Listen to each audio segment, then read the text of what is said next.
번째 주제, 너의 죄를 사하노라입니다. 국민의힘 인요한 혁신위가 내놓은 1호 안건, 이른바 이 징계 대상자 대사면 안건이 오늘 최고위까지 통과를 했습니다. 김기현 대표 이야기부터 들어보겠습니다. 과거 윤리위의 징계 결정은 나름 합리적 사유와 기준을 가지고 이루어진 것으로 존중돼야 마땅합니다만 보다 큰 정당을 위한 혁신위의 화합 제안 역시 존중되어야 하겠습니다. 혁신위가 추구하는 가치와 방향, 혁신의 진정성을 적극 수용하는 것이 옳다는 생각을 가지고 있습니다. 자, 당의 화합을 위해 적극적으로 수용하겠다. 지도부도 반대할 이유가 없다. 이런 뜻일까요? 우선은 사실 통합 행보의 차원에서 이제 인요한 혁신위원장이 제안한 것을 이제 최고위가 받아든 형국인데요. 예. 징계라는 것이 사실 이것을 지금 뭉뚱그려 보다 보니까 좀 오류가 있는데 사실 김재원 최고위원이나 홍준표 시장의 경우는 변론으로 하고요. 예. 결국 이준석 대표와 김철근 정무실장 같은 경우에는 사실 잘못된 징계, 그러니까 잘못된 징계 자체를 사과해야 될 문제인 것이지 그 징계를 갖다가 죄를 사여준다는 식으로 표현하면은 네. 앞뒤가 안 맞거든요. 그 이유를 보면요. 이준석 대표에 대해서도 사실은 증거인멸 혐의와 가처분을 했다라는 거, 당에 대해서. 그리고 사자성어를 사용해가지고 조금은 당에 대해서 좀 무리한 표현을 했다. 이것 때문에 사실 우스꽝스러운 징계를 한 거거든요. 근데 결국에는 형사 절차에서도 다 그 형사 사건에서도 무혐의가 나왔기 때문에 이 징계들은 사실상 근거가 없이 오히려 윤리위가 당대표직에서 이준석 대표를 쫓아내기 위해서 무리하게 했다라는 지금 그 징계로 다 판별이 났거든요. 그렇다면 당의 혁신이라고 하면은 선출된 당대표를 마음대로 쫓아냈던 그 전체주의적인 성향과 전체주의적인 권력에 대한 탐욕, 여기에 대한 사과와 반성문을 써도 모자랄 판에 오히려 이것을 봐주겠다라는 식으로 표현을 하다 보니까 좀 앞뒤가 안 맞아서 아마 당사자들도 반발하는 것으로 보이고요. 네. 또 홍준표 시장과 김재원 최고위원 같은 경우에는 각각의 그 사유들이 있습니다. 홍준표 시장은 수해 망언으로 인해서 지금 징계를 받은 것이고 예. 김재원 최고는 광주에 대해서 상당히 좀 폄하하는 발언을 해서 이제 징계에 오른 건데 이분들에 대해서는 왜 징계를 갑자기 취소해줘야 되는지 그 정당성에 대해서 국민들이 지금 이해를 하지 못하고 있다. 전 이 부분이 좀 잘못된 주소를 짚은 거 아니냐 저렇게 봅니다. 징계 사안마다 좀 판단을 달리 했어야 했다. 자, 전체적으로 통합에는 좀 도움이 됐다고 보십니까? 네. 근데 저는 이게 징계를 취소하면은 어떤 긍정적인 효과가 있느냐에 대해서 그게 혁신이든 당 지도부든 좀 설명을 잘해줬으면 좋겠는데 예. 그런 설명을 들어본 적이 없어서 좀 저도 의문이 있습니다. 네. 그러니까 예를 들면 우리가 대통령이 어떤 사면을 한다라고 할 때는 그 사면의 대상이 되는 사람들에게 어떤 뭔가의 좋은 일이 있어요. 예를 들면은 원래 선거에 못 나가던 사람, 정치인이라면 예. 원래 선거에 못 나가게 된 사람이 어떤 자기의 권한을 이제 회복을 해서 권리를 회복을 해서 선거에 나갈 수 있게 된달지 또는 감옥에 이제 있어야 되다가 예를 들면은 집행유예로 나왔다든지 이랬던 사람이 형을 이제 면제를 받는다든지 예. 이런 효과가 있는 거예요. 근데 지금 징계를 받게 된 사람이라고 하면은 당에서는 예를 들면 당권 그러니까 당에 관한 권한을 이제 이 어떤 가지게 되지 못하는 기간 동안에 있었던 것인데 실질적으로는 이 정치인들이 있어서는 선거를 나갈 수 있느냐 없느냐 즉 공천을 그렇죠. 받을 수 있느냐 없느냐의 문제였지 않습니까? 근데 지금 이제 이 징계가 취소가 돼서 그러한 어떤 실질적인 혜택을 받는 사람은 김재원 이제 전 최고위원이죠. 김재원 전 최고위원 한 사람입니다, 사실. 그러니까 이 세간의 주목을 받는 이준석 전 대표의 경우에는 1월달 징계 해제이기 예. 때문에 형식적으로 보면은 물론 징계 이력이 있다고 하면은 그게 공천에 반영이 되거나 이런 이 평가에 반영이 될 수는 있겠지만 형식적으로 보면은 공천에 직접적으로 영향을 받지 않을 거예요. 그렇게 보면은 사실 징계 취소라는 게 어떤 이 당사자들에게 좋은 일이 있는 것이냐, 네. 그게 의문이라고 하면은 어떤 통합 효과가 있는 것이냐, 이것 사실 설명이 잘 안 되거든요. 그러면은 지도부가 그냥 단지 혁신위와 지도부가 우리가 이렇게 용서를 해주었습니다. 예. 우리가 좋은 일 한 겁니다. 이렇게 생생내는 것 이상의 효과가 있을까? 그것이 좀 의문이어서 그 설명을 좀 더 해줬으면 좋겠는데 네. 아쉽습니다. 알겠습니다. 자, 두 분의 말씀하신 이유 때문일까요? 이 당사자들이 이제 혁신위에게 혹은 또 지도부에게 이제 네가 뭔데 나를 사면하느냐. 사실 이런 반응인 거거든요. 그래서 손뼉이 맞아야 화합인데 자, 이준석 전 대표의 반응도 좀 들어보겠습니다. 안녕 얘들아. 네. 당 지도부에게 하시는 네, 말씀입니까? 별로 할 말이 없습니다. 그냥 예. 네. 고생이 참 많다. 지지율이나 올려라. 네. 할 말이 없다. 고생이 많다. 자, 그리고 홍준표 시장 같은 경우에는 오늘 사자성어를 또 들고 왔습니다. 자, 과하지옥의 수모라고 했습니다. 과하지옥이 뭡니까? 평론가님? 참 어려운 말이죠. 과학적 어려운 말이기 때문에 저도 찾아와야 아는 말인데 네. 뭐 가랑이 밑을 기어가는 예. 수모이다 뭐 이런 말이라고 합니다. 예. 그러니까는 당시에 이제 징계를 받을 때도 홍준표 전 시장 아니죠 또. 네. 요즘에는 전직이 있고 현직이 있는데 막 헷갈려요 이제는. 근데 이제 홍준표 시장. 예. 홍준표 시장이 당시에 징계 받을 때도 그러한 어떤 수모를 참고 내가 징계를 받겠다 뭐 이런 말을 쓰기도 해서 맞아요. 논란이 되기도 했는데 그러한 태도를 또 고수를 하는 거예요. 네. 그런데 그때 예. 그렇죠. 홍준표 시장의 경우에는 징계를 받을 때 앞서 말씀하셨듯이 수해 중에 골프를 친 것으로 시작되는 어떤 사건 때문에 사실 징계를 받은 거거든요. 근데 국민들이 볼 때는 그 부분은 사실 좀 어떤 뭐랄까요 책임이라든가 이런 예. 걸 또 당이 물을 수도 있는 거 아니냐 이런 생각이 들 말도 한데 어쨌든 이준석 전 대표가 반발하고 있기 때문에 같이 반발하면서 또 네. 이게 또 반발하는 어떤 사람들로 묶여서 정당성이 또 회복이 되는 그런 상황도 같이 있는 거거든요. 아. 그러니까 묘한 부분이 지금 있는 거죠. 그렇군요. 자, 홍준표 시장 과하직욕의 수모를 잊지 않겠다. 메뚜기 뛰어야 한철이고 하루 사이는 내일이 없다. 뭐 거의 뭐 복수를 다짐하는 무협 소설 속의 인물처럼 또 굉장히 강하게 반발을 했는데, 자, 이준석 전 대표 같은 경우에는 어제 또 김종인 위원장을 만나서 또 화제가 됐습니다. 뭔가 좀 국내인 바깥에서 다른 구상을 좀 하려는 건지, 이제 그렇게 본다면 결국은 이 징계 취소가 화합보다는 좀 분열로 가는 방향 아닙니까 지금? 그러니까 이제 그 통합이라는 것이 묻지마 통합식으로 예. 그냥 통합을 또 강요하는 방식으로 해서는 진정한 의미의 화학적 결합이 저는 불가능하다라고 보고요. 예. 제가 뭐 다른 분들 징계를 떠나서 이준석 대표가 다소 감정적으로 방송에 나와서 이야기하는 것들에 대해서는 국민들께서도 너무한 거 아니냐라고 하시는 분도 계시지만은 그걸 떠나서 이 사안의 내용만 보면은 좀 억울한 징계를 받은 게 사실이거든요. 그리고 거기에 대해서는 원래는 윤리위라는 곳이 어떤 경찰 조사나 그 네. 초동 수사의 결과가 나오기 전에 선제적으로 윤리위가 먼저 열리면서 사실상 그 당대표로서의 권한을 빼앗는 그 예. 과정 중에 윤리위가 사실은 이용이 된 굉장히 이것은 나쁜 반민주적인 사례로 남을 것이거든요. 그 당시 윤리위원장이 이양희 위원장인데 네. 여기에 대해서 책임을 지셔야 될 거 아닙니까? 근데 거기에 대해서 당이 이제 와가지고는 실컷 그 잘못된 징계로서 당사자의 그 정치적인 권리들을 다 억압을 해놓고서는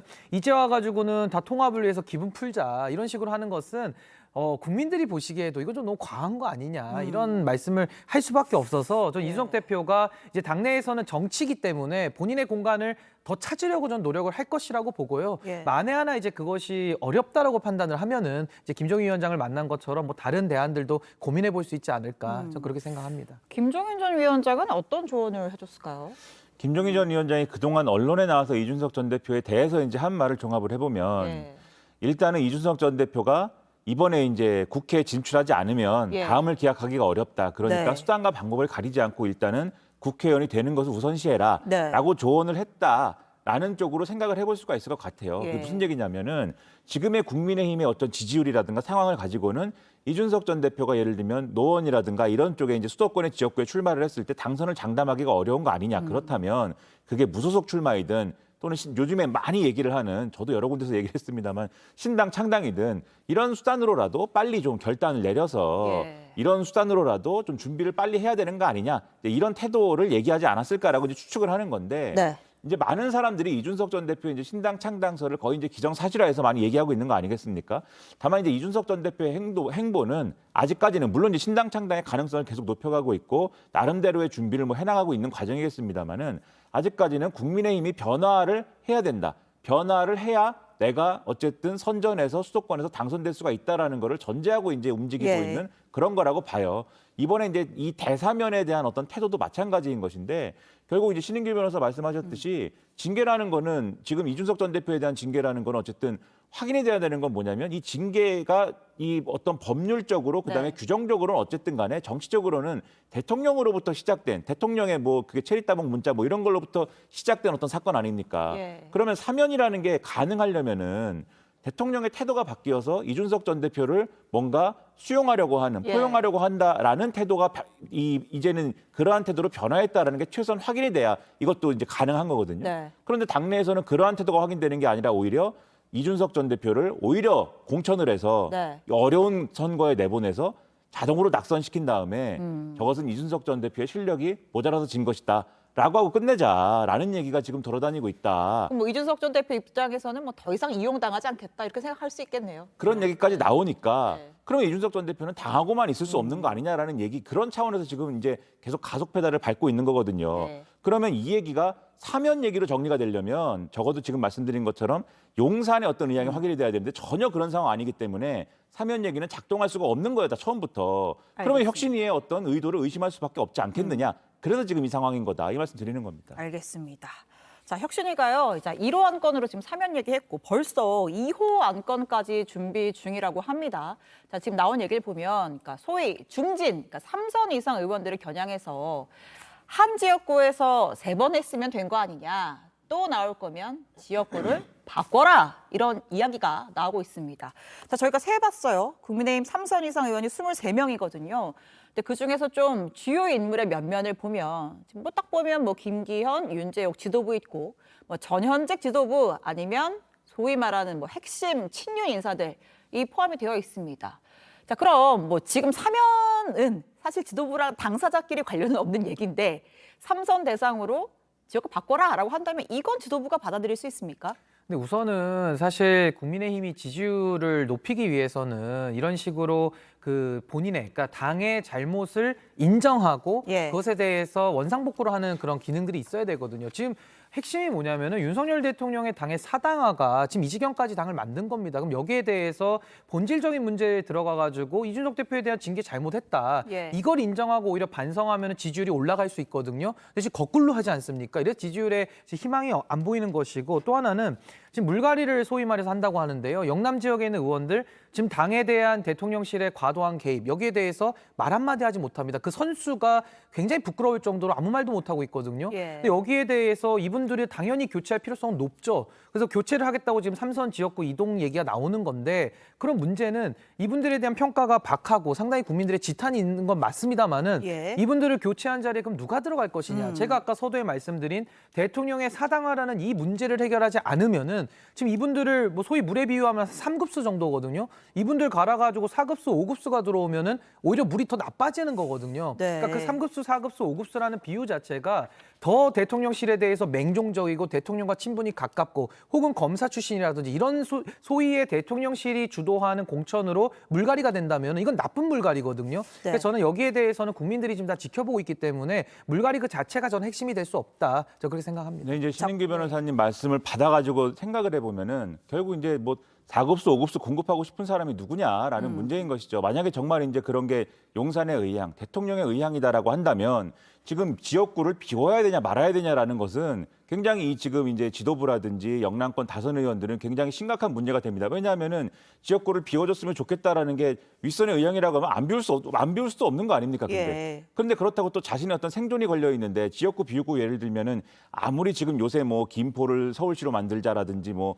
이 접경이라고 하면 좀 그렇죠. 서울시 인근에 이제 경기도 지역에 다 이런 얘기를 한번 해가지고 네. 오늘 동아일보에는 뉴타운 선거, 제2의 뉴타운 선거 한번 해보자라고 하던데 이런 분위기 만들어가지고 거기에 친윤 중진들이 한번 나가보자 이런 얘기도 막 한다는데 예. 그런 것까지 해가지고 뭐 다 한번 승부를 걸어보는데 앞장서야 되지 않겠느냐라는 얘기까지도 한다는데 거기 또 가면 승산이 근데 100%가 있는 것도 아니지 않습니까? 예. 거기에 인생 걸 수도 없는 것이고 그러면 제가 볼 때 지금 상황은 역대급 눈치 게임이 진행 중이다. 뒤로는 이제 내가 나갈 수도 있는데 말이야 라고 하지만 누군가 한 발을 내딛어서 깃발 드는 순간 나머지 이제 제자리를 지키면서 저 사람이 나갔으니까 이제 나는 있어도 되는 거 아니냐 이런 분위기 속에서 역대급 눈치 게임을 하고 있는 것이다라고 생각이 됩니다. 자, 제가 짧게 하나만 좀 여쭐게요. 오늘 또 국민의힘 인사 중에 이철규 의원 뭐 핵심 친윤으로 꼽히는데 원래 사무총장 맡았다가 강서보궐 패배하고 물러났다가 2주 만에 인재영입위원장으로 컴백을 했어요.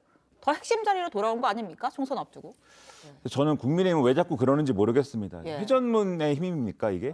지난번에도 이제 사무총장 자리를 이 김기현 지도부가 예. 박대출 의원이 그 전까지 정책의장을 하다가 이 그 임명직들이 그만두는 것이 혁신의 시작이다라고 그래서 그만뒀는데 그 다음에 인선할 때 사무총장을 박대출 의원 시킨다고 먼저 이제 좀 얘기를 했다가 그게 이제 언론에 나고 이러면서 논란이 되면서 바꾼 거잖아요 지금 이만희 의원으로.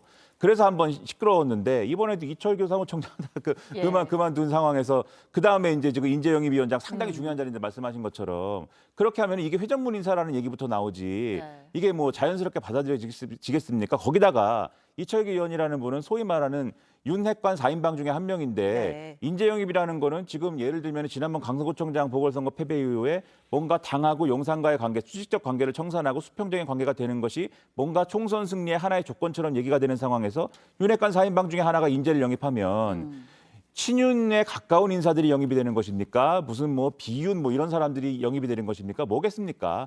국민들이 신뢰를 가지지 않겠죠, 그러면. 이준석 전 대표 같은 경우는 오늘 이제 이 인사를 보고 뭐 노답이다, 고춧가루를 날리고 있다, 뭐 이렇게 또 페이스북에 글을 쓰기도 했더라고요.